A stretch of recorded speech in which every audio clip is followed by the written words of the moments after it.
which may lead to the employment of a particular person. So moved, Williams. Second, Lewis. All in favor? Aye. Any opposed? Motion carries. We will be back around 7 o'clock to restart the public session of the meeting. Oh, I like them. It's white with sparkles. Yeah. So this is sparkles, and then they, like,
Good evening, everyone. My name is William Iannuzzi. I'm President of the Board of Education, and we are about to reconvene the public session of the meeting. Colleagues, can I get a motion and second to reconvene the public session of the meeting? So moved, Ross? Second Lewis. All in favor? Aye. Any opposed? Motion carries. Can we all please stand for the Pledge of Allegiance? I pledge allegiance to the flag of the United States of America and to the republic for which it stands, one nation, under God, indivisible, with liberty and justice for all.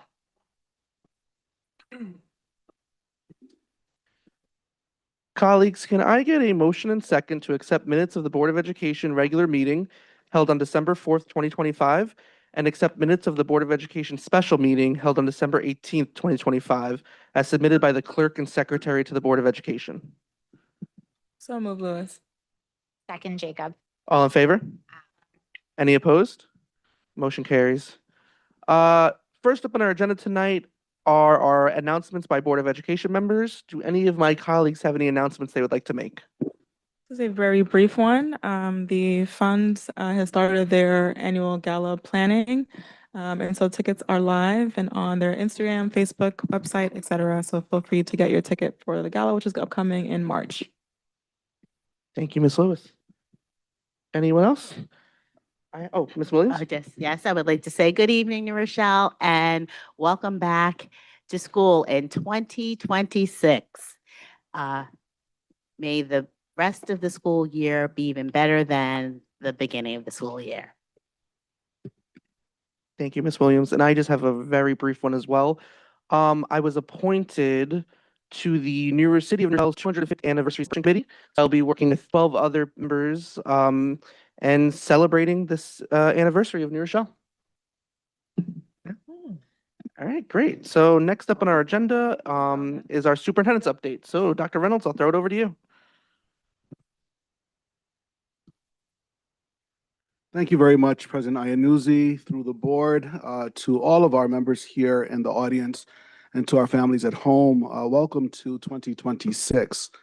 Every time I say a different year in the year 2000, I think of Y2K, and I know I'm dating myself, and I can't believe that we're here.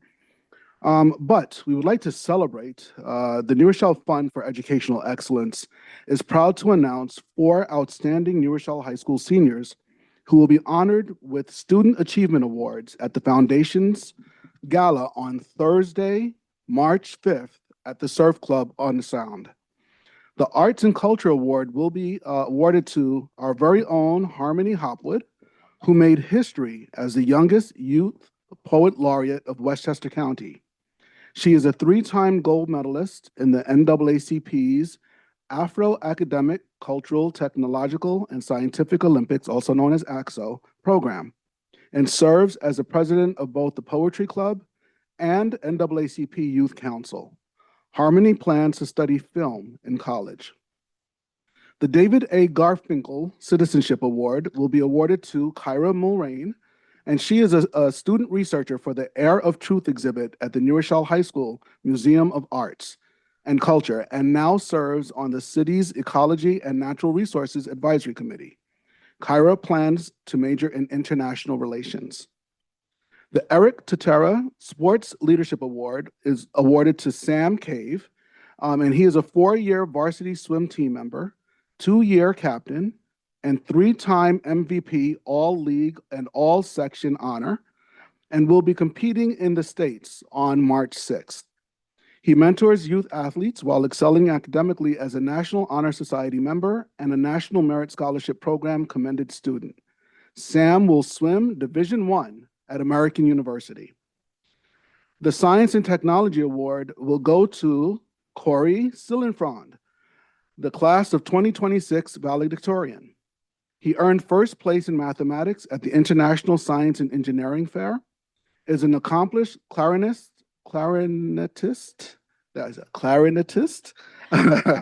selected for NYSSMA's All-State Symphony Orchestra, serves as president of the Tri-M Music Honor Society, and volunteers as a music teacher and math tutor. Corey will attend the Massachusetts Institute of Technology to study mathematics and music. So if you would like to go and celebrate with our students, please visit www.nredfund.org for your tickets. Please keep in mind that early bird prices are ending on February 25th. Last Friday, the New Rochelle High School girls varsity track team had an incredible showing at the Hispanic Games, finishing the spring medley relay with a time of 4 minutes, 4.80 seconds, and that is 18 seconds ahead of the second place finishers. The team took first place in the state and in the country.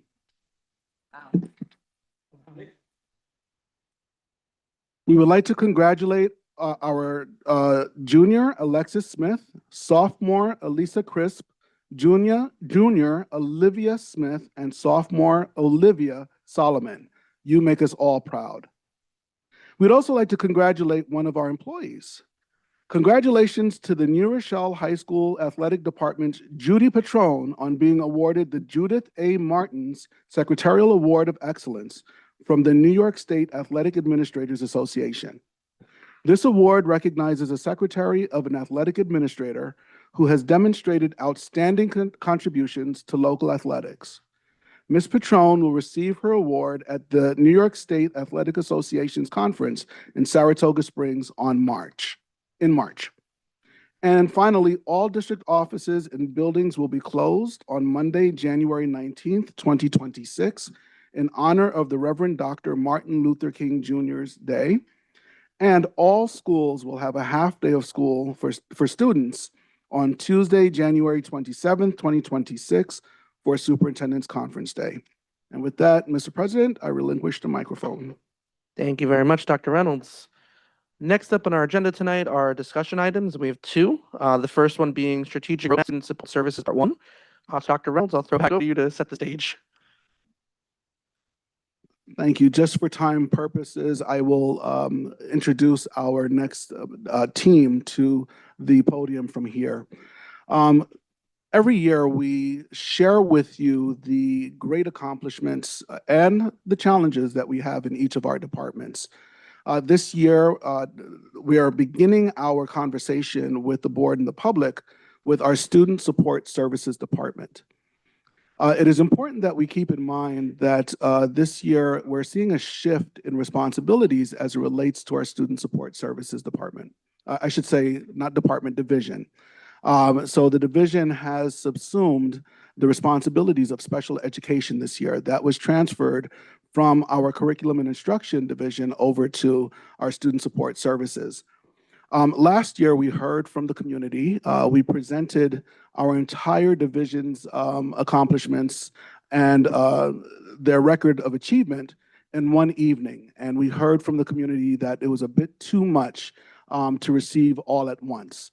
So this year, we are splitting our presentation in two. So tonight's presentation will focus solely on special education and the supports therein. And tonight we are going to be led by our two team leaders for special education, our Assistant Superintendent for Student Support Services, Dr. Gail Joyner, and our Director for Special Education, Ms. Michelle O'Brien. So we bring Dr. Joyner to the podium at this time. Good evening. To our Board President, William Iannuzzi, Board members, Superintendent Dr. Reynolds, and community.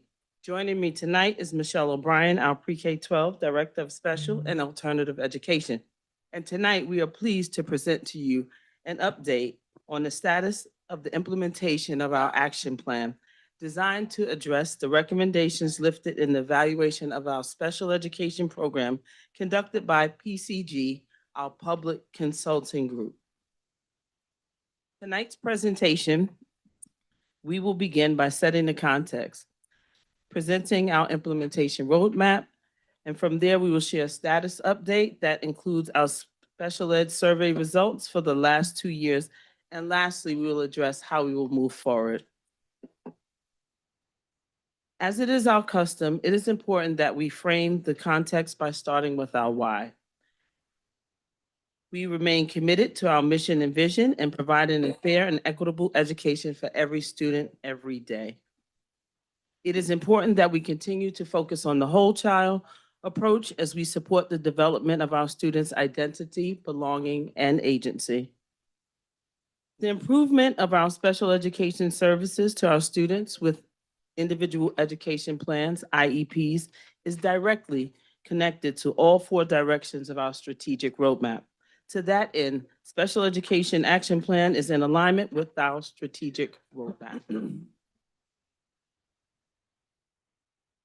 This visual that you see in front of you is by Cooper Ryder and his team, and it offers a positive approach to change. The appreciative inquiry model is what it is reflected from, which lends itself to the cyclical process of continuous improvement. During the initial phase, we assessed what we currently have. We analyzed quantitative and qualitative data and acknowledged the great work that is already being done. And I just want to publicly say thank you to the special education team for the work that you have done and will continue to do. And we look forward to collaborating to co-design that which we desire with a focus on systems, structures, processes, and practices to support our work. This visual representation of the tree shows the interconnectedness of each department within the division, of student support services. The foundation of our work lies at the roots of the tree image, where you see our strategic roadmap objectives, which, our team will present at the next board meeting. As Dr. Reynolds alluded to, we have broken it up into 2 sections. The student support services team is the base, the trunk, which is located in the middle of the tree. Each division within the department is represented by tree branches, and we work individually and collectively to support the growth and development of our students, staff, and families, which are represented by the leaves and the beautiful fruit it bears, our successful students. I would like to publicly, again, thank this team in advance for the hard work and hard work that will be done this year. I'm going to quickly introduce our team. We have Ms. Millicent Lee, and she is joining us this evening, our Director of Pupil Personnel Services, Ms. Leah Ligovino Freitas, our Director of School Counseling, who is doing a presentation at the high school, Mr. Nate Adams, our Program Coordinator for My Brother's Keeper, My Sister Keep Her, and the Liaison for the Youth Justice Equity Program. Ms. Christina Gobaum, our lead nurse, and Dr. Casaro, our interim medical director. And now I extend a warm welcome to our Director of Pre-K-12 Special and Alternative Education, Ms. Michelle O'Brien, who will come forward at this time to share the special education leadership structure of support and walk us through the implementation roadmap and survey results.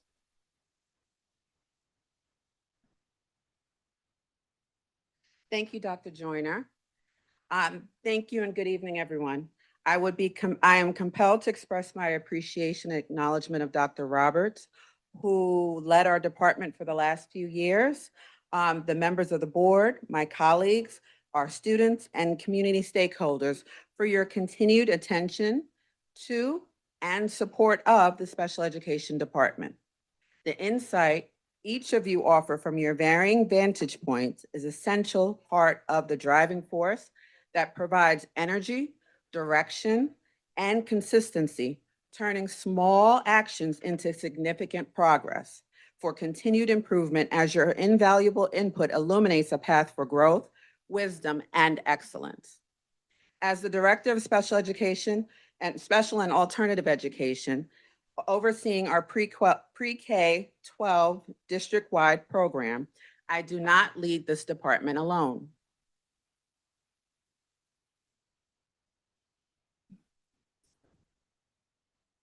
This slide provides a glimpse of the work my leadership team, the Assistant Directors of Special Education, do as an overview.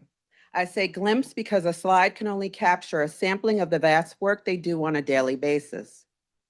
The denoted feeder pattern structure was implemented during the 2024-25 school year in support of a more seamless, comprehensive, and robust program for our students with disabilities, ensuring a more targeted and coherent approach towards teaching and learning in our schools and classrooms, as well as a stronger alignment of systems, practices, processes, and supports. This begins with one assistant director supporting the Committee on Preschool Education, Pre-K 2, Barnard, and Ward. When these students leave Barnard, they attend one of the 6 remaining elementary schools as indicated by the arrow, originating from Barnard and extending the 2 K-5 boxes, demonstrating that Barnard students feed into the 6 elementary schools after 2nd grade. The following assistant directors support Columbus, Jefferson, and Trinity. The next supports Isaac E. Young and Webster, and the following supports Albert Leonard Middle School and Davis. At the conclusion of students' tenure in the elementary and middle school arenas, as indicated again by the arrows, students matriculate to the high school, including Huguenot Academy. One assistant director continues to support this grade band. Our team remains committed to providing improved practices and services. Before moving on, I want to publicly thank them for their devotion, commitment, and to the success and safety of our most vulnerable students.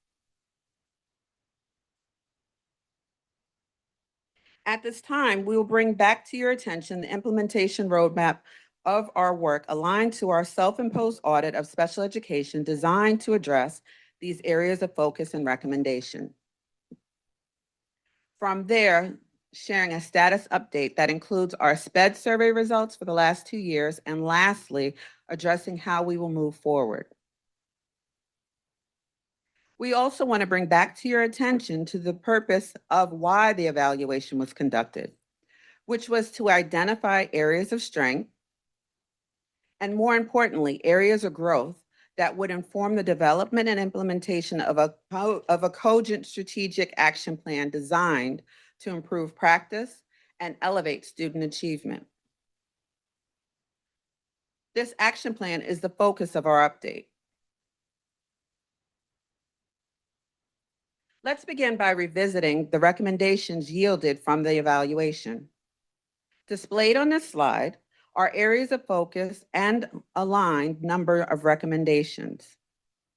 In row 1 are the MTSS, the multi-tiered system of supports, specifically focusing on 4 recommendations. Special education referral, assessment, and eligibility practices, area of focus consisting of 4 recommendations, 5 to 8.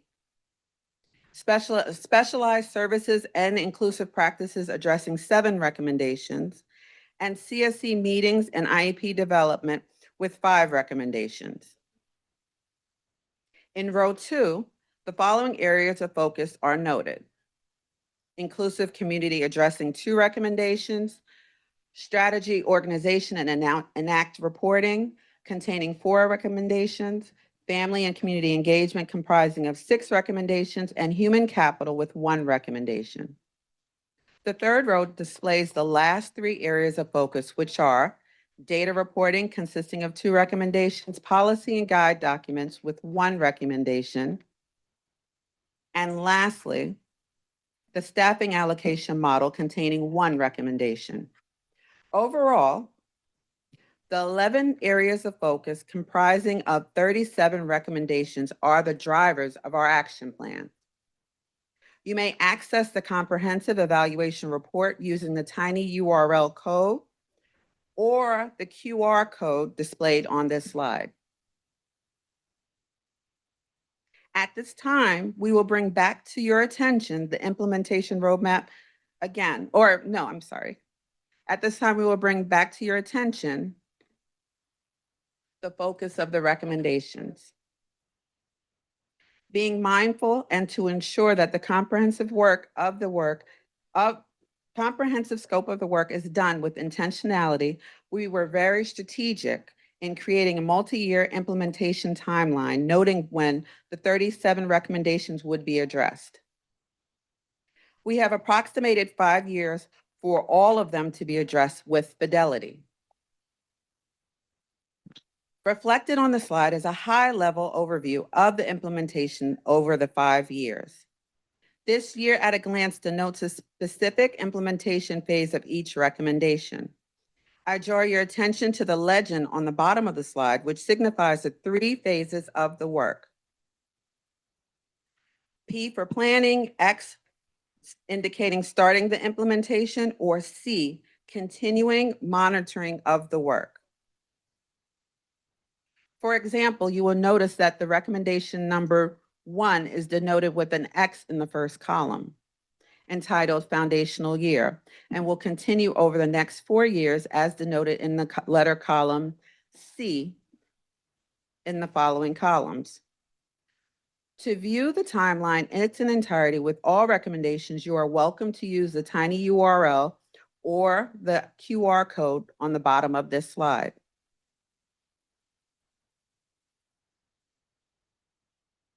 To measure our success, we are using the 10 KPIs, which include both quantitative and qualitative measures, as well as state and district measures. Next to each KPI, key performance indicator, is the measure that is being used following our baseline. And in the last column are the end of plan matrix, specifying what we are aiming to achieve at the end of what we are doing, what we are using to monitor the implementation of the action steps over the duration of the plan.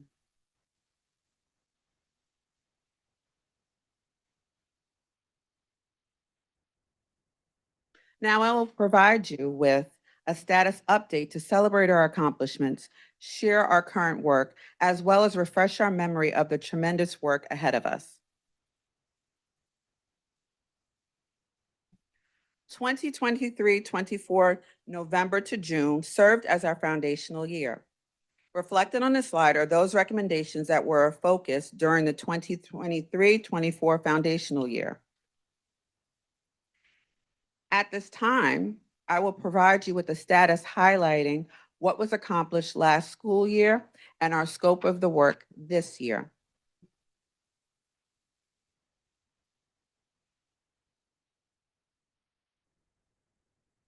This slide illustrates our focus for the 2024-25 year, demonstrating where we're planning, continuing, implementing, as you can see on the screen.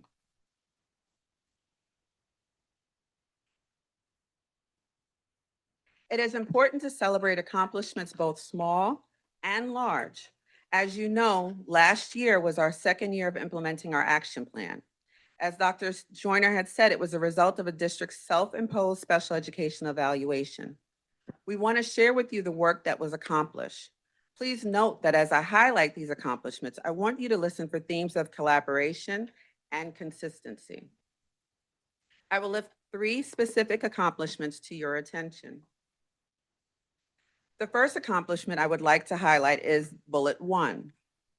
Further studied and developed a toolkit to support specially designed instruction, SDI, which was paramount as this increases the provision of strategic instruction in service to the students with individualized needs and learning styles as reflected in their IEPs. The development of the toolkit was a collaborative effort engaging special education teachers across the district, to whom I am grateful for their diligence and commitment. Their tremendous work fosters equity of instruction across the district while also norming practices. The second accomplishment I would like to highlight is bullet 5, addressing the initiation of a robust, multi-year professional learning plan based on the needs of identified in the reports developed by PCG, targeted to different audience, such as not limited to general educators, special educators, related service personnel, aides, and parents. Illuminating the value in collective knowledge and continuous learning. When we share a position and a posture of being a lifelong learner, we not only benefit from the knowledge that's gained, but we also model for our students the value and importance of learning and continuous learning. Third, but certainly not least, I would like to highlight bullet 4. Developed a plan to begin the expansion of integrated co-teaching, ICT. Having a plan inclusive of required enabling conditions is a game changer for the district. I hope as you comb through the accomplishments on the slides and heard the three highlighted ones, you notice that we are endeavoring to be transparent, collaborative, and to implement consistent practices. These accomplishments serve as the foundation on which we are building this year's body of work, as illustrated on the next slide.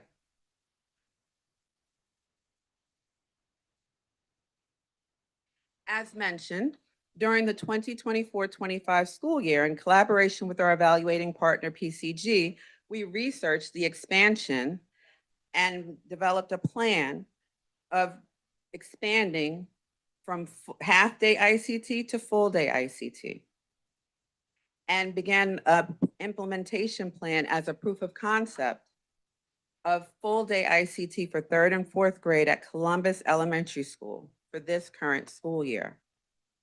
While offering students access to a full-day ICT program, it allows us to continue to refine our district plan for expansion across all schools.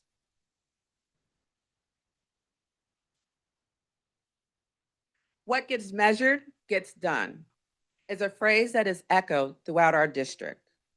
Using this slide, I bring to your attention our 10 key performance indicators with data to measure where we began in 2023-24, noting our progress in the next column in purple, and the end of plan target listed in the final column. Focusing on the center column in purple, the data is provided with the target for the 24-25 year listed in parentheses. I am pleased to note for the first indicator, increased student performance in literacy for all students by 18%, we met our target for students with disabilities rising from 17 to 20%. Our target for that year was 20%. We rose to 20. In contrast to the first indicator, our second indicator, increased student performance in math for all students by 17 percentage points and for students with disabilities by 17 percentage points. Our student with disabilities performance, similar to the general education peers, remained the same as previously measured. Looking at the next indicator, while considering the district's overall percentage of students with disabilities rising from 17 to 20% this year, it is not surprising that the number of students referred to special education increased rather than decreased, as the classification confirms their need for referral for consideration by the Committee on Special Education. As a department, in school teams, and in collaboration with our New York State Ed partners, we continue to audit the quality of our IEPs and have seen improvement in this area. With the success of improving the quality of IEPs and provision of professional learning for our team, it is disappointing but not surprising that the percentage of meetings that adhere to the state mandated timeline also decreased rather than increased, as with the increase of students referred and ultimately classified to receive services, the staff required to support this demand decreased during the 24-25 school year to 82.7%. However, I believe that our efforts for improvement is reflected in the reporting of the next indicator.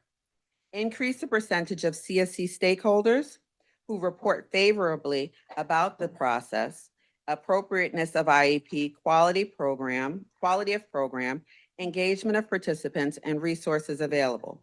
In this area, we rose from 73% to 80% in favorability.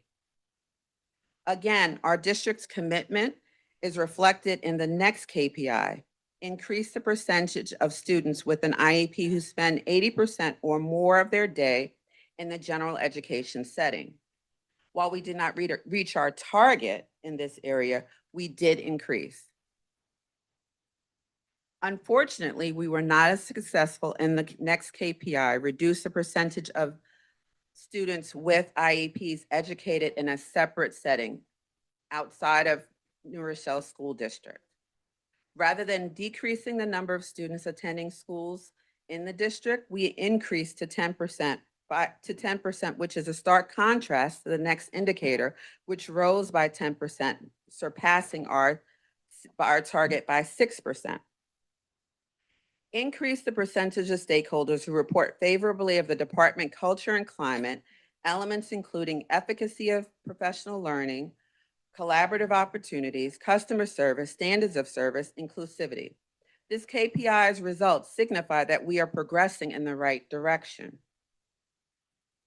Our final key performance indicator listed increase the percentage of parents and families who report favorably regarding the availability, accessibility, and quality of resources such as guides, trainings, training materials, website, available, and accessibility, also surpassed our target by 2%.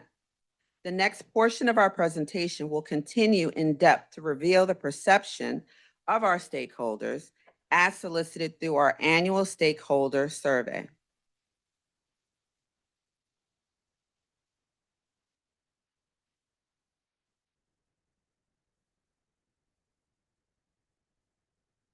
In our ongoing commitment to improvement and enhancement, we launched our annual stakeholder survey designed to gather valuable input and feedback from students in grades 6 to 12, parents and staff, including teachers, support staff, and administrators, regarding the programs and services provided by our special education department.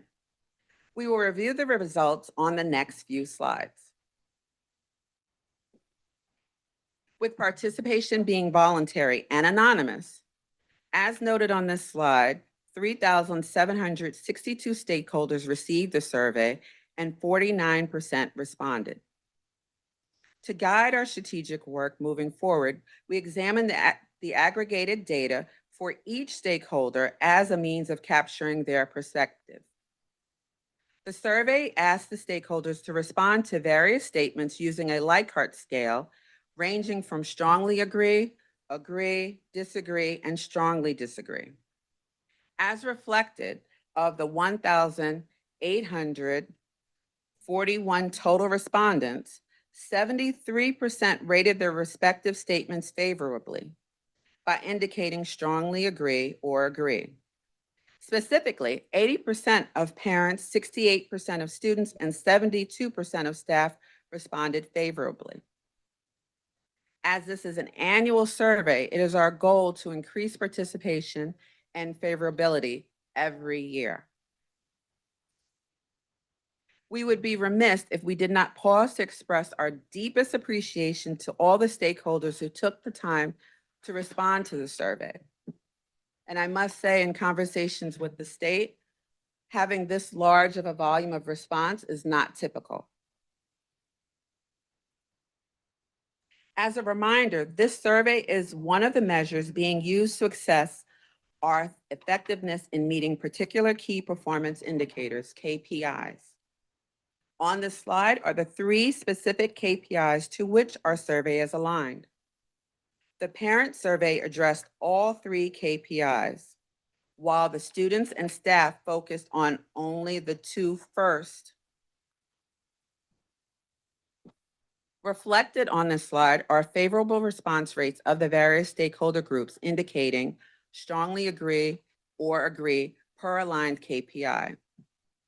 Overall, rising from the previous year, 80% of our stakeholders reported favorably to the first KPI.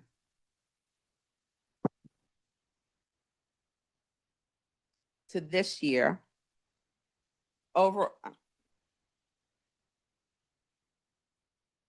addressing the CSE process, appropriateness of IEPs, quality of programs, engagement of participants, and resources available. In regard to the second KPI, with 10% increase, 79% of our stakeholders reported favorably about the special education department's climate and culture. And lastly, 84% of our parents reported favorably regarding the availability, accessibility, and quality of resources, our third KPI, which is again, an increase in favorability. We will now highlight some of the feedback from each of the stakeholder groups, noting the greatest and least favorable items. I want to pause for a moment to orient you to the formatting on this next few slides. Throughout the portion of this presentation, you may note that the bolded items were not previously a part of the top 5 favorability items in the 2024 school year. Bolded on this slide is and new to the top 5 favorable items is my input is considered during CSE meetings. The favorability for this response rose from 91 to 94%. In contrast, the statements marked with an asterisk were listed in the 23-24 in the top 5, but not this year. The asterisk is next to this last statement indicated, I am provided with a copy of my child's IEP. Although this item did not remain in the top 5, the favorability response rose from 91% to 92%. Overall, the favorable themes of our parent surveys are families valuing caring staff, inclusive opportunities, and individualized attention. Families are noticing improvements in the IEP meeting process and communication in some areas, which is progress worth celebrating.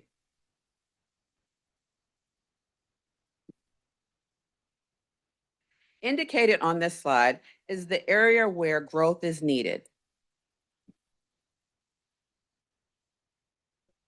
With the following themes being illuminated, parents continue to ask for more consistent communication, better clarity around services and progress, stronger accountability for IEP implementation.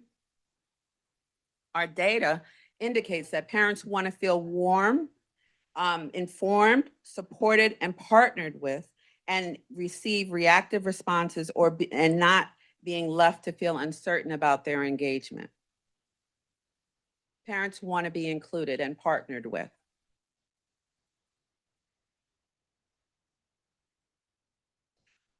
On this slide, we are noticing our students' responses.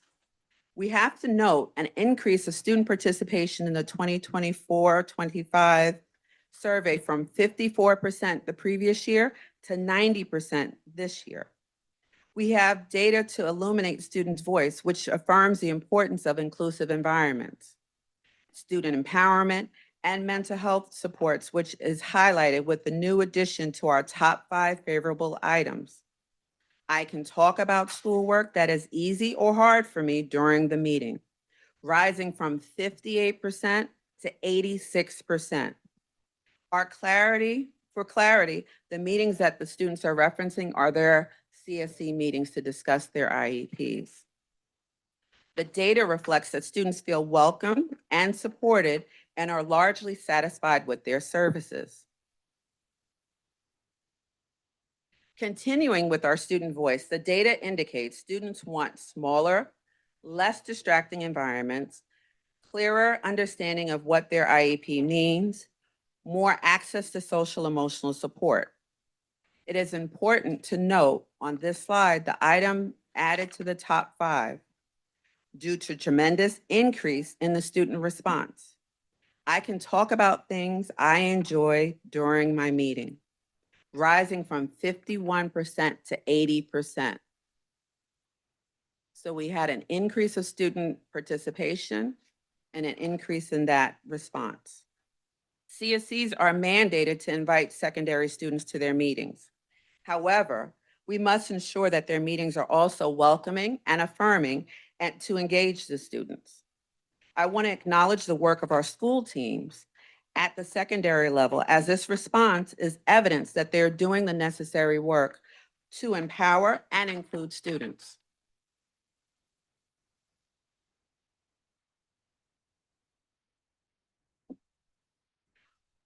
Our staff noted our areas of strength and their favorable responses illustrated on this slide. Appreciation for professional learning and opportunities to collaborate, recognition that we are supporting inclusive practices and quality IEPs, as well as staff acknowledgement of improvements and our responsiveness. As a district, we maintain a posture of seeking continuous improvement. Excellence has no ceiling. Our staff indicated in areas in which we need to grow with persistent feedback around staffing challenges, programs and services being stretched, consistency of expectations and implementation across schools, efficiency in IEP processes, communication, and access to materials. Staff also raised concerns about equity in services and decision-making.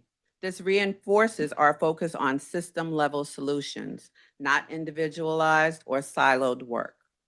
Our key takeaway from this: our three stakeholder groups are aligned around the following themes: communication, consistency, and capacity drive trust and success. I now turn this over to Dr. Joyner. I'll give you guys the cliff notes, okay, for the short answers, I promise. But I just want to acknowledge two of the fantastic five. They know who they are. So Michelle, we want to acknowledge our Assistant Director, Ms. Clara Reyes, and Ms. Cameron. Thank you for being here. And I call them the Fantastic Five. It's our running joke, but I love each and every one of them. So thank you for what you do. So the open-ended questions were designed to align with the specific key performance indicator for each of our stakeholders. We'll begin with the summaries of open-ended parent responses, but as we review this qualitative data, you will notice the alignment between the data that was just presented by Ms. O'Brien. We shared this data, the open-ended questions, as well as the quantitative data with the district and site-based leadership. They engaged in an activity and submitted recommendations to our team for our consideration. So it wasn't just look at the data, we gave it to them and they gave us some feedback. So the survey responses were recorded as favorable and least favorable. We just listed a few because we didn't want to go through all of them. It's quite a few that we received. But on the favorable side, some parents expressed satisfaction. Others acknowledged inclusive after-school programs and valued the individual support that their child received. On the least favorable side, parents reported issues with communication, which included lack of timely responses and delays in delivery of services. Some families are seeking more resources and communication in Spanish and hybrid training and information sessions. We appreciate the thoughtful feedback provided by our families and will incorporate all recommendations submitted by our school teams as well. Our district leadership as well. On the student survey, the open-ended questions, we listed a little different. We didn't put this side by side. We are going to show you both of their slides. So on the favorable, the summaries of our open-ended student responses, you can see students felt welcome, supported, and set up for success. While they appreciated their current accommodations, they also expressed the desire for independence, resulting in requesting fewer accommodations and more autonomy. So that's something for us to think about as we go into the process moving forward. Summaries for our students for the least favorable open-ended responses. As you see, one area of growth includes providing smaller classes with less distractions. Students are seeking to be better educated about their IEPs, which we can see is beginning to happen based on the survey data we received last year that Michelle just presented. They also highlighted the need for mental health resources and someone to talk to. Lastly, they are seeking improved communication between home and school. Our staff open-ended survey responses, similar to the parents, we listed them side by side. And it lifted a few favorable and least favorable responses. Our staff values ongoing professional learning opportunities and sessions held after school and in the summer. Members of the team appreciate discussing ways to best meet the needs of our students. Some of the least favorable responses include a call for more transparency and support for our non-English speaking families. There is a need to enhance the consistency of programming across buildings and provide facilitators with training to increase effectiveness throughout our team. So yes, I'm not going to read all of these. You can see them. Those are our areas of focus for this year. There are many more, but this is what we are focusing on based on our action plan. So in moving forward, we just wanted to leave you with a glimpse of our next segment of the work. It's really critical that we enhance the growth mindset and leading programs to support students with IEPs, create school-wide opportunities for students with IEPs to be part of the school community, set a clear vision, and engage in action planning focused on student success, operational excellence, and customer service. Realign the roles, responsibilities, and structure of the Office of Special Education to enhance responsiveness and efficiency to meet student, teacher, and parent needs. We will continue to build the capacity of our staff. We are poised to finalize and implement our family communications plan. We have made some shifts in the CPSC and CSC process and other practices that will support consistency and coherence. But lastly, as we maintain a posture of continuous improvement, we will continue to seek and garner feedback via our stakeholder surveys and by engaging with the Parent Steering Committee, who have been forthcoming with great insights. And again, I mentioned earlier, those shifts in the CSC process are critical, and other processes that we have in place to begin to finalize. So this concludes our presentation, and we thank you for your attention. And at this time, we welcome your questions.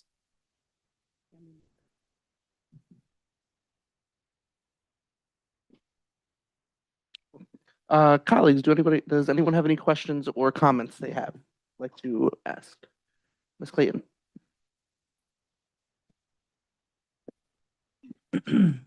Well, first I'd like to say that you must have been reading our minds. We wanted a deep dive and an analytical understanding, a better understanding of how to support our youth with disabilities. They are a critical part of the school district's success, and we want to see them thrive as all of our students.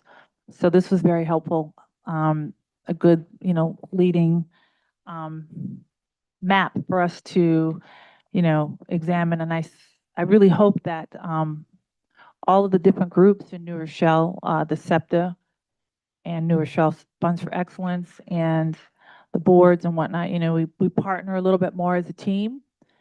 So it's not just, one man on the island trying to do all this very important work. I had a couple of questions. It's probably redundant, but SEPTA, how involved is SEPTA in some of this work that you do? So glad you asked that question, because some of our SEPTA members are here tonight in support of special education. We're in active communication, texting, calling, emailing, and so forth in support of our parents. So sometimes parents don't feel comfortable reaching out directly to any of us, but they will reach out to SEPTA, and SEPTA actively gets involved in encouraging parents and partnering with them to reach out and help them navigate New Rochelle. So I appreciate, and we, myself and our leadership, attend SEPTA meetings and support SEPTA, and even offerings to what we can present to the community to engage and increase the knowledge of our parents. Yeah, and for those who don't know what SEPTA is, Oh. yeah, sorry. Special Education PTA. So it's for all schools together. We have a PTA just for special ed. Also, it's noted that the numbers of the students have been steadily climbing these last 10 years. Just to make sure that the community is also looking for ways to support that. Do we have a data, like kind of like in our school data, we have sort of a matrix that says ages, and is there something that could kind of give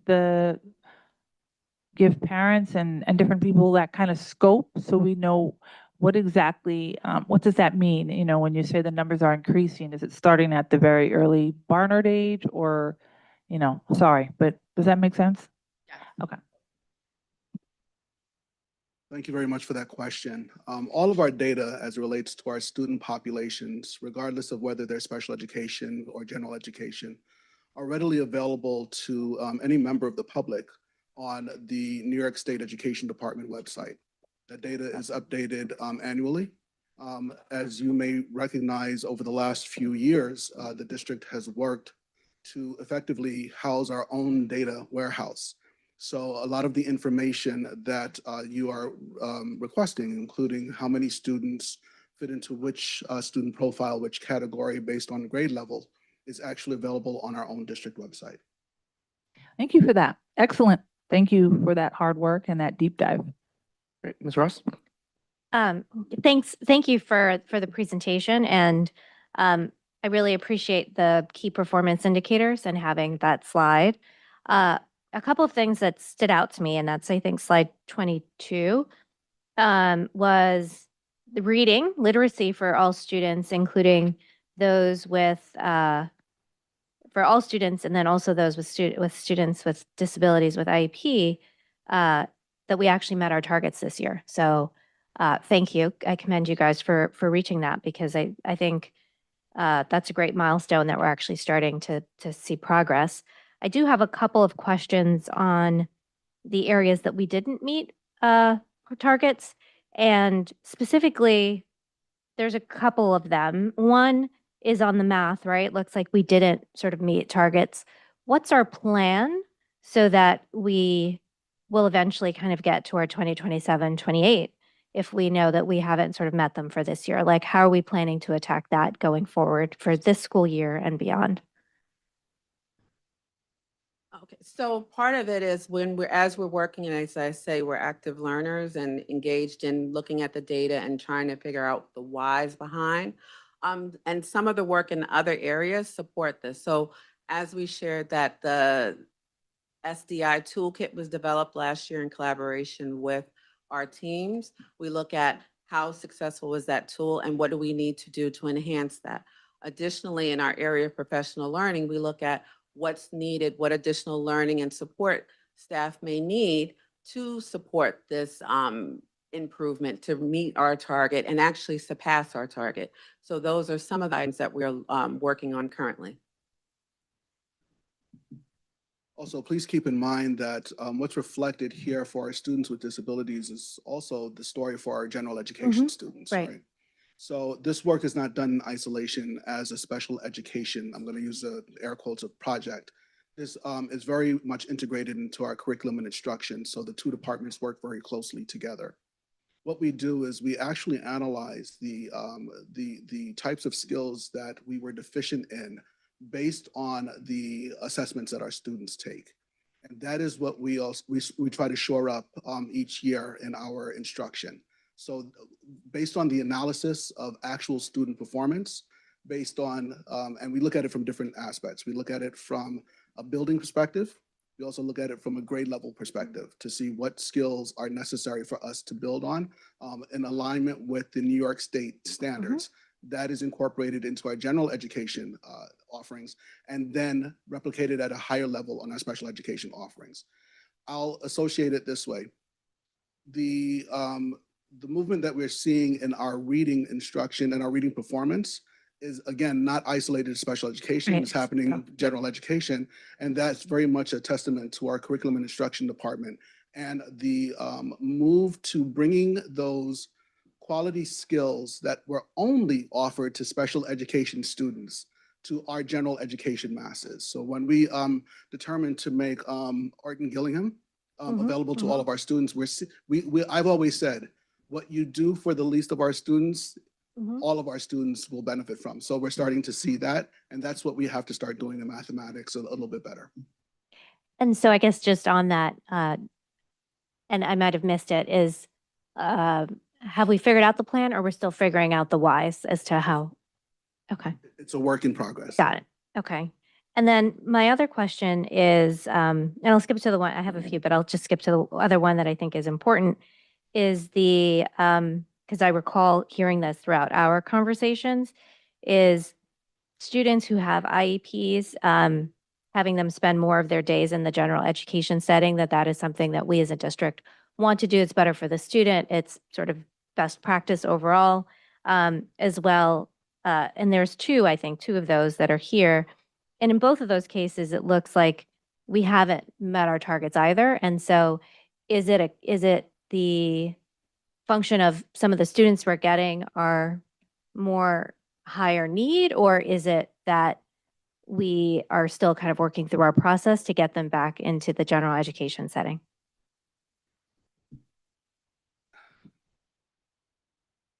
It's not so much the design of our student population as much as it is the ability to offer those programs. So we don't have enough classes that have the availability Mhm. of the least restrictive environment, which is why we are working with the state specifically through our evaluation to start to build more of those classrooms. So when we're looking to expand our inclusion ICT integrated co-teaching classes across the district, and making sure that they're available in each of our buildings as opposed to just pockets of our buildings.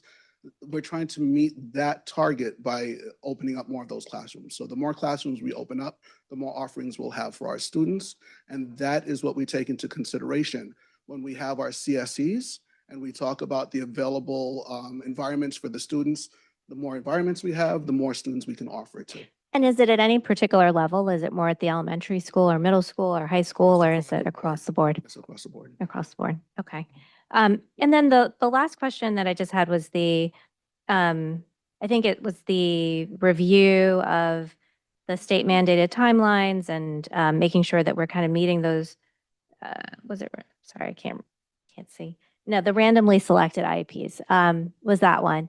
Is that an audit that we do ourselves and we're kind of grading ourselves in that audit? Is that what that is? Okay. Okay. And, okay, thank you. Alana? Ms. Jacobs, sorry. Okay, thank you. Thank you, echoing everyone's thanks. It was a really helpful deep dive, and as more of a novice to the panel here, I just learned a lot tonight, so thank you.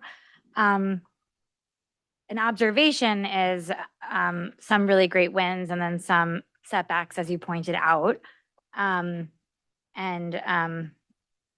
I think we just talked about some of the scores that were lower or didn't meet their targets, and there are a couple of others, including just meeting, IEP timelines, delivery, and the percentage of students going out of district, which I think all plays into one of the three themes you noted at the end, which is capacity, right? So I guess along the lines of that observation, as a board, we're here to support the district in continuing its progress in this area. And I know we're going to spend another session talking about the roadmap, but we are here to hear your needs in that area to meet the capacity and how to build that up and make that a priority. So a statement in a question, if you want to, sort of give us those needs, but just putting that statement out there, because that pops out to me as big areas of capacity will not be, we can't increase the growth in those numbers without increasing some of those tools, and one of which is just capacity and staff. And along the lines of the positives, it's clear that everyone in the department is, I think, winning in the surveys and the impressions of working with families and students. And my sense is that you're giving a lot of attention, you're giving the attention you can to the students and their families, but there's only so much people can do. So I first want to say thank you for that acknowledgement. And I want to say thank you to the board because when we meet and we discuss the concerns and what's going on in special education, you really do lean in and ask the questions that need to be asked. And that's support as well to the department, that maintaining accountability. And since you asked, our next presentation, of course, is going to go back to the pathway of budgeting as it relates to next year. We will always ask for more. We will always ask for more resources. We will always ask for more resources, and the most important resource that we can have are our people, right? The more classroom spaces and facilities that we're able to build that will honor the true sense of education for students, the better off the district will be as it relates to special education. Keeping in mind that the perfect classroom setting is an ICT classroom, right? And this is Corey's opinion. Having been an ICT general education classroom teacher, I know that having a partner full day that has a different perspective that can meet the needs of students who think differently in the moment, again, not reserved just for students with IEPs, but reserved to work with students who see things a little bit differently, than the way the general education practitioner is presenting it is a perfect classroom setting. It's the state's desire that every classroom is an ICT classroom. Will we ever be there? I don't think that any school district will ever be able to afford it. But the closer we get to that type of an environment for our students to meet their needs and to make those spaces available, the less we have to ask for variances related to our more specified classroom settings, our 8-1-2s, our 12-1-1s, the better we will be poised to honor the needs of our students. So again, we will always ask for more. Thank you. Can I piggyback off on that question for a second? I remember correctly when I first started on the board 7 years ago, 10% of our student body was classified as student with disabilities. Last year, it was 19%. So that's like a 9% increase in 7 years. How are we dealing with an influx of new students who are coming with IEPs from maybe from other districts that we have to honor, as well as um, dealing with an environment where we are struggling to find educators who work in special education? President Iannuzzi, I thank you very much for raising those points. So the landscape, not just in New Rochelle, not just in Westchester, not just in New York State, in this country, and I'll probably say nationwide, is we do not have enough certified teachers. Then we do not have nearly enough certified special educators. The number is shrinking, and as a matter of fact, one of my colleagues shared with me this morning that one of our local schools that was probably one of the highest producers of educators that stayed within this region. I won't name the school, but they're closing their school of education. They announced today that, not today, this week, that this is their last class of education students that they will be accepting on the undergrad level as well as the graduate level. So we're finding that institutions that prepare teachers are closing. So what we are seeing, and what we're seeing specifically here in New Rochelle, is we're leveling off with our student population overall. So it's a bit of a dip and an increase at waivers, but we're seeing a tremendous increase in students coming to us with special education needs, IEP needs. In addition to that, we're seeing an increase in the I don't want to use the word severity, in the level of intricacy of their need of IEPs, right? So more restrictive placements are actually coming in. And when we say we're receiving these students, the question was asked tonight, no, we're just not taking people from all over the place. They're moving into the district. And again, they move into districts where they know there's a strong special education program, right? But then with the budget crisis under which we are currently faced, we also had to reduce our workforce. We said that it wouldn't touch special education. For the most part, it didn't. But we're looking at the service providers that we're no longer able to employ. So it's a perfect storm at this point. And to be quite honest, I don't know how we get beyond the perfect storm, but we must by law meet the needs of our students. And as long as this district is producing the work that we are, producing it in terms of the presentation that we're showing you tonight and sharing these results with the state works with us to give us those variances. A lot of districts don't get variances because they're not working to increase their environments for special education services, but we are actively working to do that. So that's the only safety net that we currently have. Thank you. Ms. Williams? Yes. Thank you, Dr. Reynolds, Dr. Joyner, Ms. O'Brien, and your team for this special education action plan update. My question comes from slide 20, Action Plan 2024-2025 accomplishments. Thank you for all of the accomplishments that you've made. And I want to address bullet 1. Further studied and developed a toolkit to support specially designed instruction, SDI. My question is, when do we plan to implement the toolkit? Who will have access to the toolkit? And what are the expectations of the use of the toolkit? So the toolkit, as I mentioned in my presentation, was developed in collaboration with our special education teachers. There was a committee, district-wide committee that convened and worked with our team, our leadership, to develop the toolkit. And actually, there was turnkey of that during our superintendent conference days. I don't want to misspeak which ones, but they did engage in actual teachers engaged in professional learning about accessing and what was in the toolkit and going through it.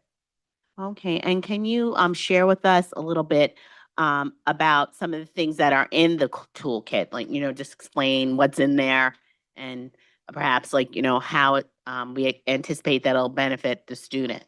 Okay, so the toolkit is housed in our Google Drive. So it is fully digital and accessible for all from all over, right? It is defined by content areas, so ELA, math, and it's also defined by grade band. So the tools within it are when a teacher is planning a lesson and want to plan a lesson in science, let's say, they can go to the toolkit to access the materials, as well as there's some guidance documents within there that they can access in order to plan their lessons for that instruction for the students. Okay. Yeah, for the student-specific needs, I'm sorry. Okay. So when you're doing specially designed instruction, you're considering the curriculum, but you're also considering the IEP, which highlights the student's specific needs, as well as your knowledge as a teacher of their learning styles. So if, let's say, a student is a visual learner, what type of visual representations do you need to provide, and how can you incorporate it into your lesson?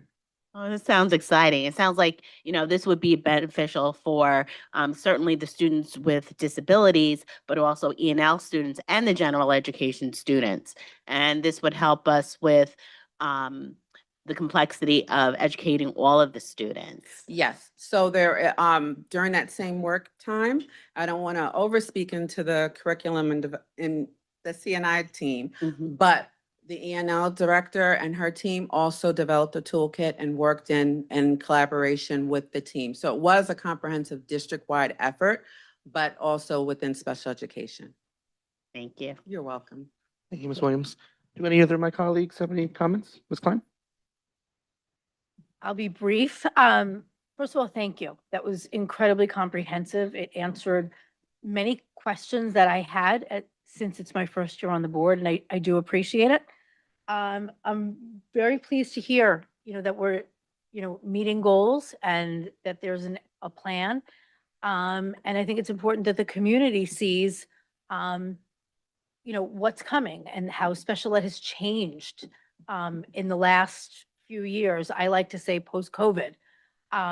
So I think it's really important that we're all aware and we're all working together on this. So thank you for your support, for everything. That's it. Thank you. Anyone else? Seeing none, thank you guys so much.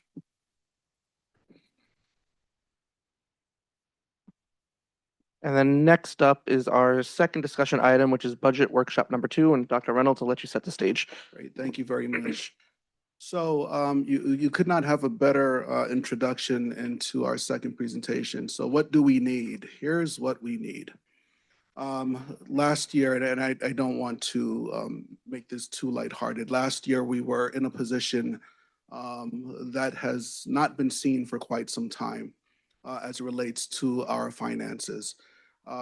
Gladly, again, I will reiterate from the beginning that all of our audits, both state mandated and independently requested, have placed the district in excellent standing financially in terms of how we manage the money that we do have. I also want to reiterate that working with, as Mayor Ramos says, our cousins in government, we are more fully funded as it relates to our payments in lieu of taxes and developments in New Rochelle. So those two items alone have put us in good financial standing. But we all know what's happening on the federal landscape and then on the state landscape. Last year, we had, again, just revisiting, we've received increases from year to year, and I always say that it compounds, right? So for the few years prior, we had an increase of about $8 million, another $8 million a year after, another $8 million a year after, and then $16 million increase, right? So outstanding support from the state. While that is the case, we are still not fully funded by the state. We still do not receive our full foundation aid. Last year, when we as superintendents asked the governor to relook at the foundation aid formula, what was accomplished was the governor actually changed only two variables within that foundation aid formula. And the two variables ended up hurting New Rochelle in particular. We were one of the few districts in the state that were hurt. When the variables were recalculated, it made New Rochelle look like we had more in property value than we did under the old formula. And it made the residents of New Rochelle look like they earned more, way more than they did when those variables were in the old calculation. Thus, we only received an increase from in the support from the state overall from last year to this year of $377,000. Again, 8 million, 8 million, 8 million, 16 million, 377,000. That forced us to have to take a look at our programming, have to take a look at our personnel. We did see this coming, and it actually hit us earlier year-wise as opposed to what I predicted. I anticipated we would be coming to that cliff at about this time. It hit us a year early, and we unfortunately had to reduce our workforce by 200 positions, and which equated to about, I believe it was about 35, what's our number in terms of personnel that we had to reduce? Number, about 50 or so personnel that we actually had to lay off.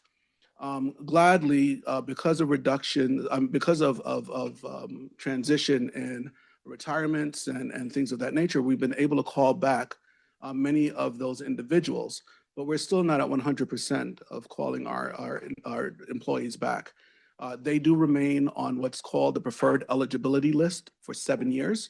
So if a position opens up in their tenure area, they have first rights to that employment. We cannot even post for that position until we contact everybody who has been reduced in force and inform them of this opening and invite them to take their position back. So that landscape was just last year, and here we are. And we are already hearing from the federal government that funding that is intended to help the specific children we were just talking about in our previous presentation, children who are have special education needs, children who are considered to be English as a new language or English language learners, individuals who might have some reading deficit and need some additional assistance in their reading instruction. Money that was earmarked by the federal government for those purposes have been reduced by the federal government by about 30%.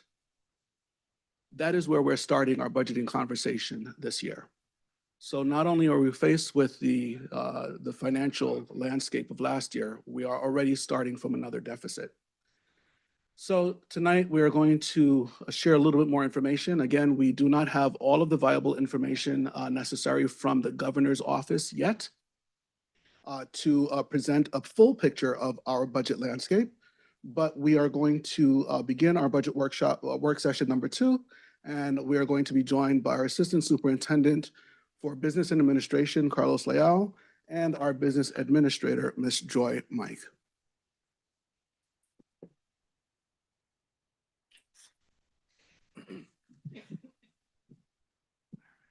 Good evening.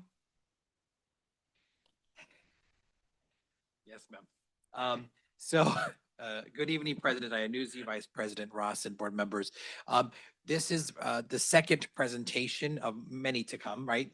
And so this will be somewhat of a repeat from the first because, as Dr. Reynolds indicated, we don't have all the information yet. So you're not going to see hard numbers yet, but so that you know where we are in the process.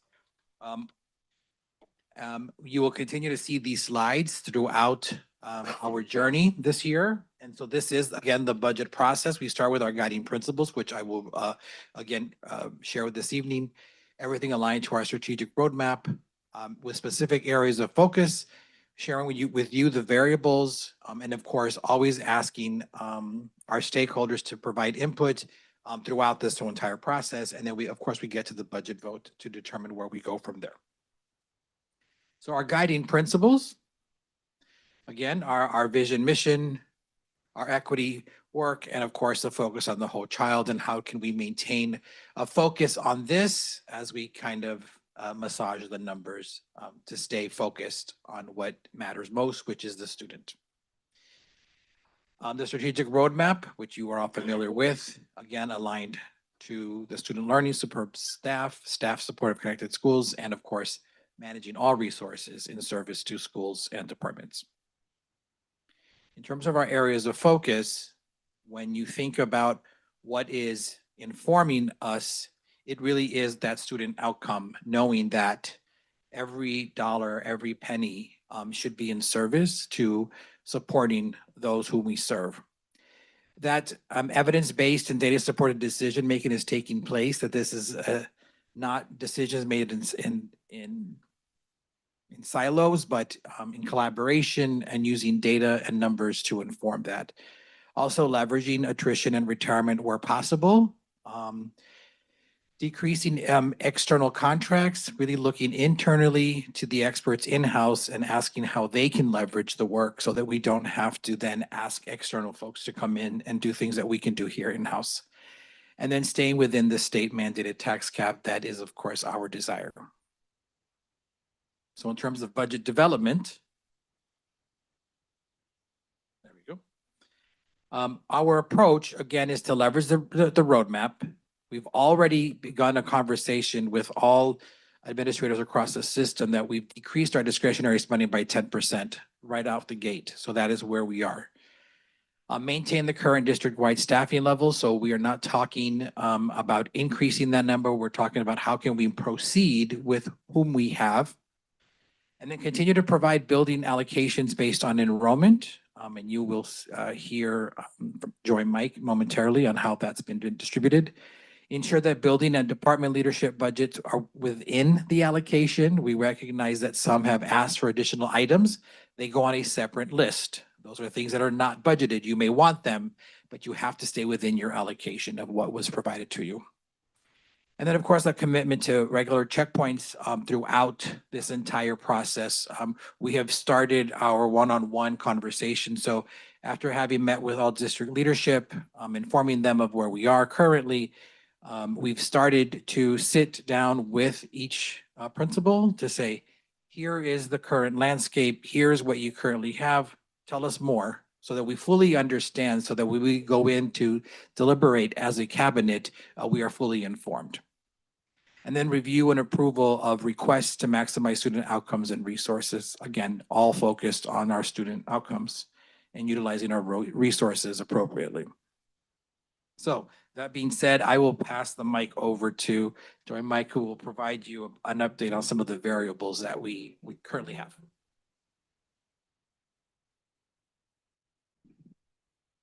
Thank you. Good evening, trustees. So in terms of the budget variables that we have to incorporate as we proceed through the budget development process, one of the areas that we focus on, in addition to allocating funds for supplies, materials, contractual, those are all based on student enrollment. The district has established an equity allocation to be distributed district-wide, and that is based on enrollment first. So this slide shows you all of our school buildings and their enrollment as of Beds Day. Beds Day is the basic education data system date, which is the first Wednesday in October. where districts across the state will capture student enrollment in each school building. Our equity allocations for that overall district allocation for equity funding is distributed to the school buildings, not just based on raw student enrollment numbers, but also based on the demographics within those numbers, so that students that have additional needs, maybe low income, or may need additional academic supports, are weighted more heavily so that they'll get a larger slice of the equity allocation. And so that's what this slide sort of measures or represents. You'll see the high school's at 30%, and Isaac is looking currently at 14%. Again, that's the percent of the equity allocation of funding, not the percent of the students in the building.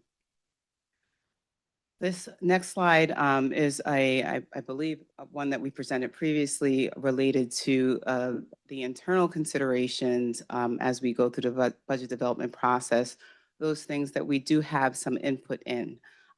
There are some factors that I'll speak about that we really don't control, but in terms of the collective bargaining agreements for our union members, for the Fuse unit, for ANS, and the non-represented employees, and our management and confidential employees, those agreements are pending and will be in the negotiations process this school year. Our staffing practices are being reviewed in terms of our 6-period assignments at the secondary level for coverages, our building substitute models across the districts, and then the optimal caseloads for our clinicians and service providers. We are looking to engage with best practices for our operational ratios, for security and facility staff, and also looking at staffing realignments as we learn more, as we have employees that may have submitted paperwork for retirement, just looking across the district on how we might be more efficient. We are planning, according to the class size guidelines that we, I believe, established last school year. Those will continue into 26, 27. These are some external factors and contractual obligations that we don't necessarily have input on. These are information or inputs that we will receive. The teacher's retirement system rate has not been finalized just yet. We are hoping to get that this month, but it will be a slight decrease is what I have learned. The local retirement system rate for our civil service employees will increase 1.1%. So that's the district contribution to that retirement system. Our health insurance through the NISHIP plan will increase 11%. Medicare reimbursements and retiree benefits are also a factor as we have more people that go into retirement and then reach those age thresholds. And then our staff retirements, as much as we would love to control that, we can't. So we are receiving those letters and requests ongoing, I believe. The consumer price index, the projected range as of when we wrote this slide was between 2.8% and 3.5%. That does vary. It will be provided to us for calculation of the tax cap, I believe by the end of this month. But that rate, the final rate, will impact our transportation contract and also our BOE services.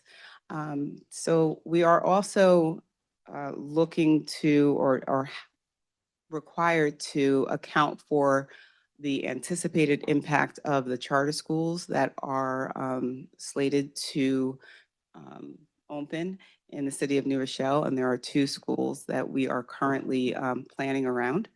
I'm sorry, can I clarify that? One has been approved, one is in One the middle approval, of. One yeah. is in the approval process. Yes. That is correct. Sorry. Thank you, President Iannuzzi.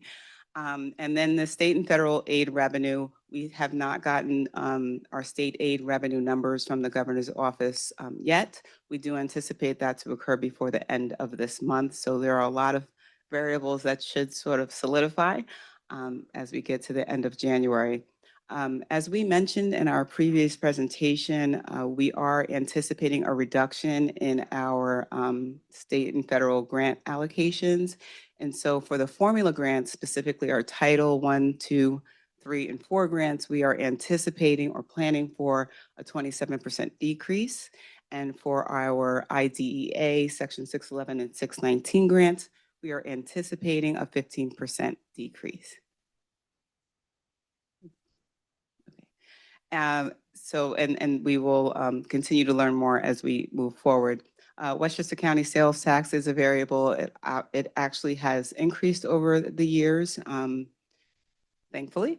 And then our use of appropriated fund balance, which is really just using district savings to mitigate the impact to the taxpayer. And that's it for our variables at the moment. And I will turn this over to Mr. Leal to finish. Thank you, Joy. To give you just maybe a clearer look at the grants themselves, we provided the titles of each of the grants that we currently receive on the left-hand side, and then the allocation that is projected for 26-27 on the far right. The 25-26. So the chart itself shows you the allocation in 23-24.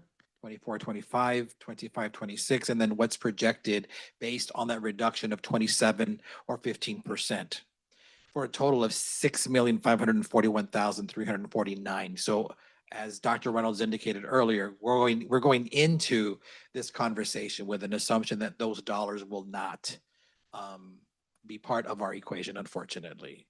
So I think it's important for folks to understand that. And then just to provide clarity on those grants and what they do and who they service, again, as Joy had mentioned, 611 primarily supports our special education program for our school age students with disabilities. 619, also special education related to our preschool age students. The local government records management is really just moving from paper to digital. Which we don't have any dollars allocated for that. My brother's keeper is designed to improve and support some of our students, specifically at the high school, and I believe we have moved that into the middle schools. Title I, this is with school improvement dollars, and Title I specifically is supplemental dollars to improve academic achievement. Title IIA, training recruitment efforts. It's also used for a reduction of class size for those dollars there. Title III is specifically for our E&L supports for students who speak a second language or come in with a language other than English. Title III also supports our immigrant students. Excuse me. And then our Title IV, student support academic enrichment. Title IV actually supports both well-rounded education, but a focus on the use of technology in the classrooms. And then, of course, the Teacher Center, which we do not manage those dollars specifically. We do have a Teacher Center. And so those dollars, of course, would also decrease. And then the Universal Pre-K dollars that we receive, that is for both the service that we provide in-house and also paid to our external partners. And then always in the back of our minds is where were we and how did we get here kind of scenario, which we talked about quite a bit last year. So we truncated the list, which was, I think, about 10 years we provided previously, just down to the 5. So just to kind of do a quick recap for this past year, in 25-26, the calculation worked itself out so that in theory, we could ask for 0.33% to our community. And that just was not going to be enough because the dollar increase would be $762,000. And we would have to reduce a heck of a lot more. And so we engaged with the board, and the recommendation was to go back out at 3.95%. For this past school year, which is the same percent from the year before in 24-25. And that was able to allow us to bring an actual dollar increase of $9,147,962. And so collectively, the difference would be 8,385,597 of an increase using tax dollars. And you'll notice where we are currently, and we've shared this before, and we'll continue to share this at the next couple of meetings. Our intent, of course, is not to go above the tax cap. That is not how we're walking into this scenario. What we need to do is find out what are those external variables that are going to influence what our revenue is, and then make the best informed decisions possible and bring those back for consideration. And of course, the roadmap moving on from today is we will not be presenting at the next board meeting, I believe on the 22nd, if I'm not mistaken, but we'll be back on the beginning of February, February 3rd, for work session number 3. And our hope is that at that point, we will have all the information, all those variables will have now come in-house, and we'll be able to make a full calculation to provide you with those numbers again at the beginning of February, followed by a session number 4, February 26th, a work session number 5 on March 12th, and then another work session on number 6, March 26th. But that's also the same night that the board would adopt a proposed budget. And then we would move on, engage in conversation with the community. If the vote is a positive for a budget hearing on May 5th, and then the budget vote itself on May 19th. And I know that Millie has already started working diligently on that, because that is a huge undertaking. So thank you, Millie, ahead of time. Here's a picture of the calendar of events, so to speak. Simultaneously, the top of the arrow are currently the meetings we're engaging in, so that folks understand that things are happening in-house and externally. The items underneath are the board meetings and the work sessions that we will engage with you, so that you have an understanding of what we have done and where we are going. We've already met with principals and district leadership, and we will continue to do that throughout this process. That being said, we encourage our community to please give us input and feedback at community meetings, definitely here at BOE meetings, but definitely at the budget hearing. And please review the budget presentation. And if you have any questions, please send those questions and emails to either the BOE at nredlearn.org, or we've set up a specific email for questions specific to this year's budget process at budgetquestions@nredlearn.org. And then, of course, like as I mentioned, attending board meetings and watching archive videos, et cetera, to be fully informed. So thank you. And now we are open for questions and discussion.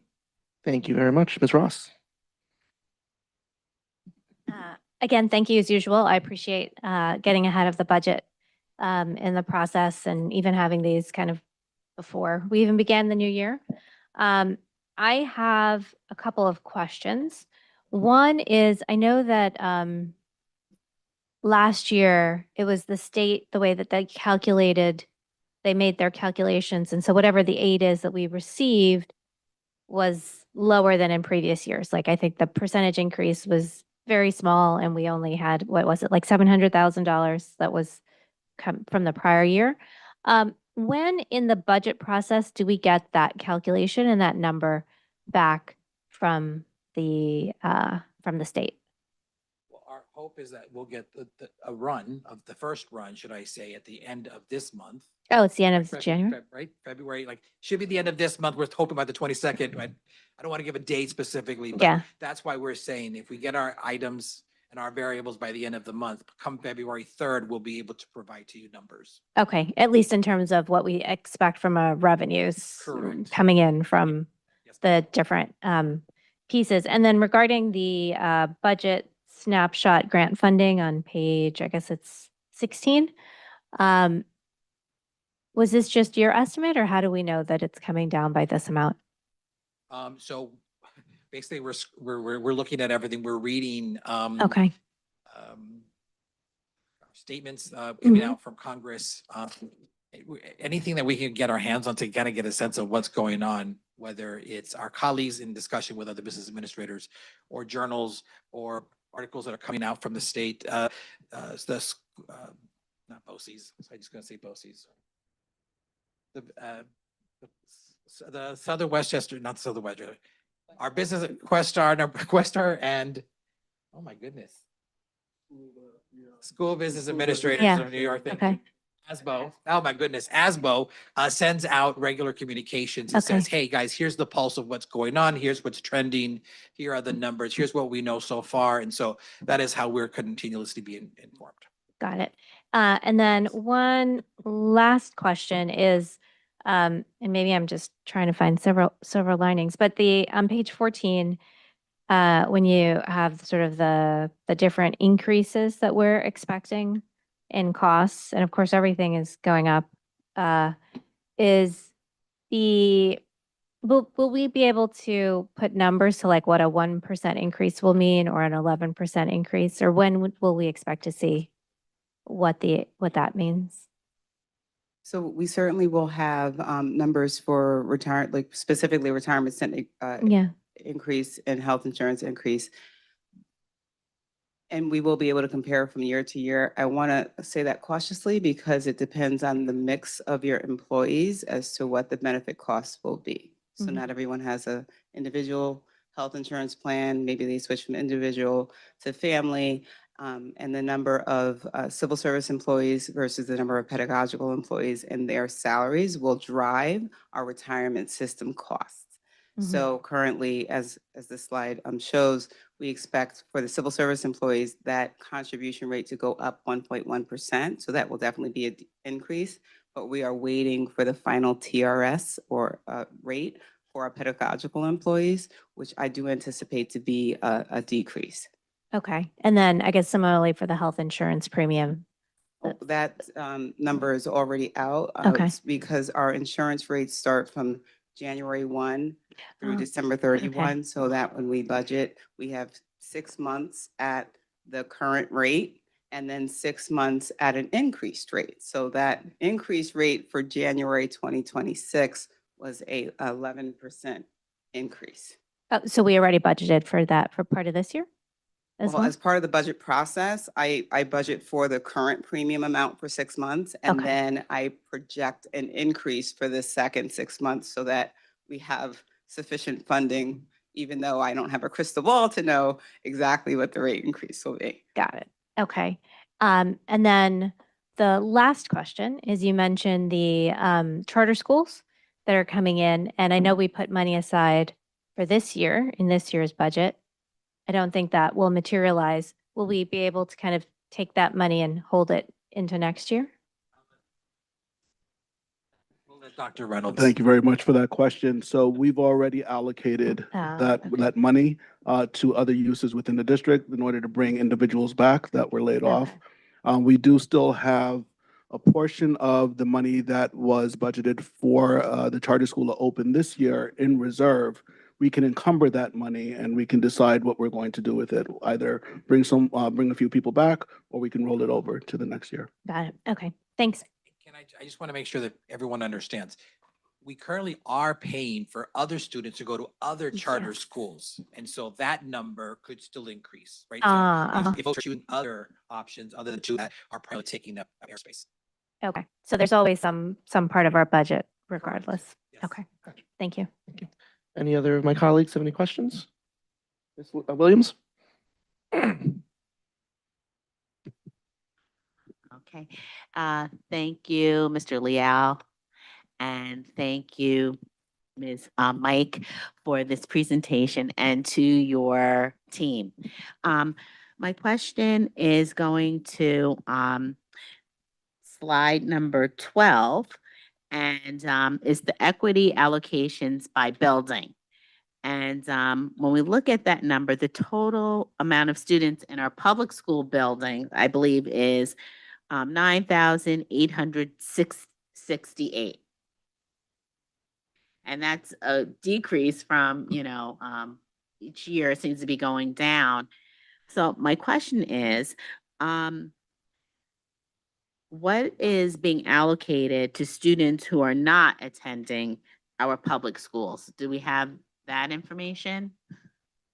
We do not have an allocation for students that are not attending our schools. We are funded based on the numbers that we have on bed stay. It drives almost every state aid metric that we receive. It's based on your enrollment, and the statewide, everyone looks at that beds date for enrollment. But I do want to say that 9,868 is a snapshot on that first Wednesday of October. On the first Thursday of October, that number might have been different. And I would certainly anticipate that today, that number may be a little higher. We do have cyclical change within the district enrollment annually. So that number varies. It is a moving target. However, we must budget based on that attendance date snapshot because that's how we get funded based on those numbers. And if I may add, historically, over the past few years, the number that we report to the state on Beds Day is a low number compared to the number that we end with at the end of the year. So while we're working on a budget that's dependent upon this number, we will actually be serving more students with that dollar amount than what we anticipated. And, funding, as we know, funding for public schools comes from a mix of local property taxes, state formulas, and targeted federal programs. So, how else can we raise money? Through private institutions, grants from private organizations? Is that something that is feasible? Or is that something that we will look into that would help us? Unfortunately, as a New York State public school organization, we cannot raise funds. We can't solicit funds. If there are times where we are able to receive donations from the public, those donations are minimal. We can't go to any corporations to receive any additional funding. The one thing that we do benefit from that I shared at the beginning is the revenue that we receive from the city for the payments in lieu of taxes for the developments. So that's an additional funding that we do get. And as I said, the city government has fully funded us over the past few years. I would say the last 2 years, 2 to 3 years. So that's the only additional revenue that we're able to receive. Thank you. I had a similar question, and so not to repeat the question, but it's just specifically focused on the federal cuts, and obviously that's going to impact not just New Rochelle, but many large surrounding cities, and it's obviously a highly politicized decision. Like, do we expect there'll be private endowment is not the right word, but private institutions that come to fill these gaps and in a way of grants that would support some of these districts? Unfortunately, no. Okay. Many of the grant provisions are actually federal funds as well. And Right. we're seeing many of the grant providers having their grant funding cut as well. Thank you. Anyone else with any comments or questions? All right, seeing none, thank you very much. Thank you. Next up on the agenda is our public comment period. I'm going to read a brief statement. You haven't signed up, please, you can pass to the clerk your sheet of paper. Ladies and gentlemen, we're about to convene into the public comment period of the meeting. The Board of Education adopted Policy 1230 in April 2022 to ensure all members of the public had the opportunity to speak at both of our board meetings each month. We believe it is crucial for us to hear from our community members about their concerns and issues. Having said that, please note that the board is here to listen. The public comment period is not designed to be a discussion. Accordingly, understand the board will not respond to your concerns and questions tonight. We take your concerns and questions seriously and want to have sufficient time to process and research issues if need be. We will, however, respond to your questions and concerns at a future meeting or have the proper staff member get back to you at the appropriate time. I also want to point out that under state and federal privacy laws, we are unable to entertain any comments or questions about school personnel and students. Please know, however, that we take personal concerns very seriously. On these matters, we would ask you to go through the appropriate administrative channels. Finally, we recognize that right now our nation and our community are polarized on a number of issues. That said, we want our school board meetings to serve as an example to our students that members of our school board and members of our community can deal with controversial issues in a civil manner and demonstrate mutual respect for one another. In that spirit, we will insist that all speakers and members of the audience maintain civility and respect for any divergent views that others possess. We ask that speakers please address their comments to the board directly rather than the audience. In the unlikely event the meeting becomes unruly, the board will recess the meeting and return once order has been restored. Finally, I want to remind everyone that you may submit written comments to the board in lieu of speaking during the public comment period if you so choose.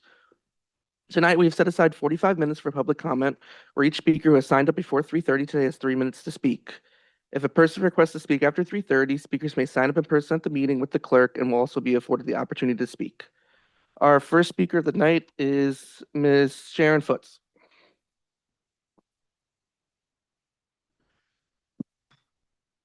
Good evening.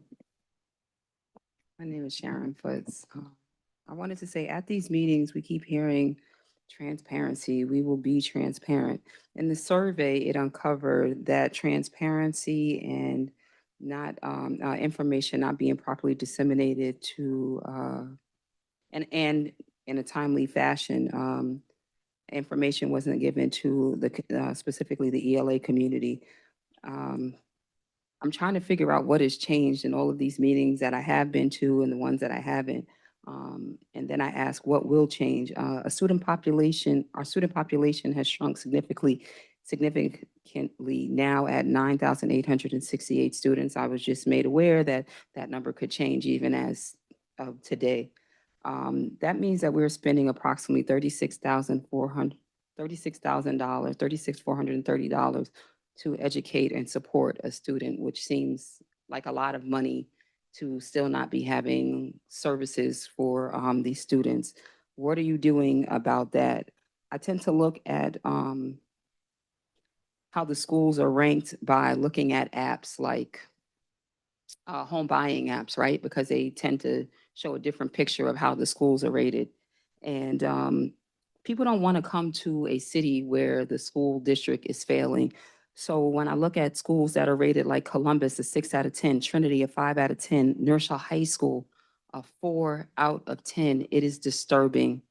Now, when I look at the budget variables, right, I do see that in certain schools we're ranked like obviously expected. Webster is a 7 out of 10, Albert Leonard and Ward.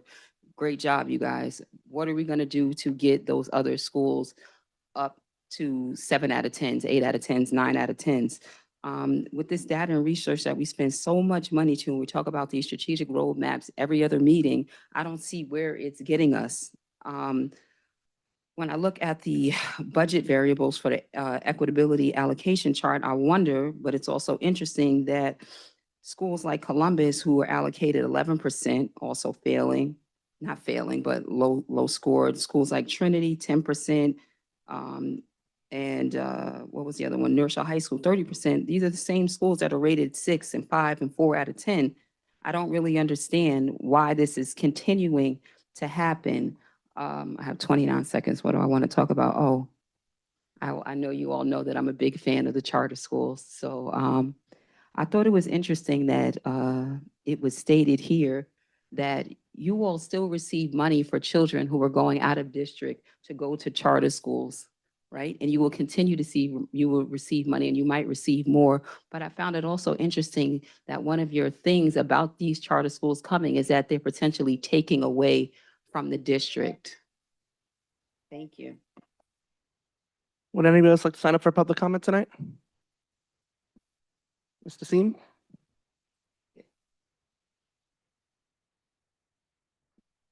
Oh, gee, Mary, you're good.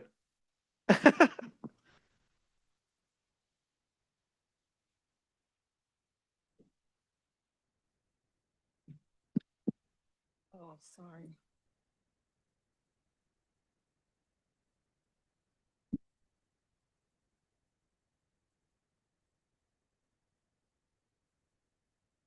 Thanks. All right, good evening, Miriam Desim. So I listened to the special education. It looks really detailed. I hear a lot of numbers and measurements, which is always good to hear and see. I don't get it all. So my when I hear this, I hear a lot of improvement, but in talking to folks that I know about that have interacted with special ed, two things come to mind. Like, for example, I know this one family that recently tried to bring the child back to the district. She took her out and put her in charter, tried to bring the child back into district. She's only been gone for about a year or so. And it took us like a month to get her in here. And one of the issues was the fact that she does have an IEP. We don't have the records anymore for some reason. We were delaying, she has to be tested. She had a language before, she was taking a language in charter. We didn't want to give her a language now. It was just disturbing. I know when we were in a committee before, we said that it shouldn't take a child more than 3 days to, from the time they register, you prove them in, that they should be able to go to school. For it to take a month for her to get to school was so unacceptable. In talking to my cousin that has a child of special needs, she had to put on her gorilla suit to get the support that she needed. And it was obvious that he did need support. So I don't see a lot of the improvements that are here. I don't know who answered this, but I don't see it when I speak to the special needs folks. And then the other thing about special education is in this last budget cut, we were losing excellent special ed teachers, teacher aides, and we let them walk out the door. But we need them and we can't find them, and we didn't do what we needed to do to keep them. That was very disturbing. So those were my things until I can get into bigger details with this. Now, the other thing with the budget that we talked about last month, or at least I brought it up. So you have this and you're saying this is your bed day. So give us the numbers, give us a range of the numbers of what it could actually be, so we have a better idea that it's not just one day. Even that's what you got a budget for, give us that number. Looking at these, again, it's not the population you're saying, it's, looks discrepancies, but so tell us what is it based on so that we see how this equity matches up, because the numbers are very lopsided to me. Isaac E. Young is 14% equity, but only like 10%, just about equal as Albert Leonard. Albert Leonard gets 10% of equity. We got to explain this better. Thank you. Thank you, Ms. Dassim. Would anybody else like to sign up for public comment? Okay, seeing none, we're going to move into our consent agenda for personnel resolutions. Colleagues, can I get a motion and second to approve consent agenda for personnel resolutions number 26-247, 1 through 4, number 26-248, 1 through 1, number 26-249, 1 through 11, number 26-250, 1 through 5, number 26-251, 1 through 5, and number 26-252, 1 through 3, according to the recommended action for each item. So moved, Ross? Second, Jacob. All in favor? Aye. Any opposed? Motion carries. Next is our consent agenda for general resolutions. Colleagues, can I get a motion and a second to approve consent agenda for general resolutions number 26-253 through number 26-262, according to the recommended action for each item? So move, Clayton Fernandez. Second, Ross? All in favor? Aye. Any opposed? Motion carries. Our next meeting will be a committee of the whole session on Thursday, January 22nd at Isaac Young Middle School. And colleagues, can I get a motion and a second to adjourn the meeting? Second, Ross? All in favor? Aye. Any opposed?